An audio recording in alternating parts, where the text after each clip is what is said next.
ಕಂಕನಾಡಿ ಶ್ರೀ ಬ್ರಹ್ಮಬೈದರ್ಕಳ ಗರಡಿ ಕ್ಷೇತ್ರದಲ್ಲಿ ವರ್ಷಾವಧಿ ಉತ್ಸವ ಆರಂಭಗೊಂಡಿದ್ದು ಬುಧವಾರವೂ ವಿವಿಧ ಧಾರ್ಮಿಕ ಕಾರ್ಯಕ್ರಮಗಳು ನಡೆದವು. ಕ್ಷೇತ್ರದಲ್ಲಿ ಬುಧವಾರ ಸಂಜೆ 6 ಗಂಟೆಗೆ ಗಣಪತಿ ಹೋಮ, ಮಹಾಪೂಜೆ, ರಾತ್ರಿ 8 ಗಂಟೆಗೆ ಬೈದರ್ಕಳರು ಓಲಿಮರೆಯಿಂದ ಹೊರಡುವ ಕ್ರಮ ನಡೆಯಿತು.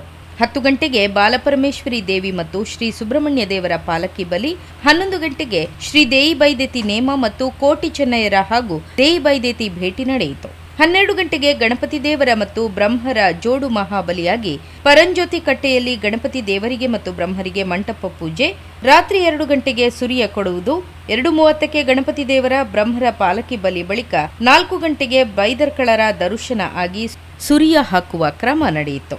ಅವಧೂತ ಕಟ್ಟೆಯಲ್ಲಿ ಮಹಾತ್ಮರಿಗೆ ಪೂಜೆ, ಅನಂತರ ಬೈದರ್ಕಳ ಜಾತ್ರೆ ಜರುಗಿತು.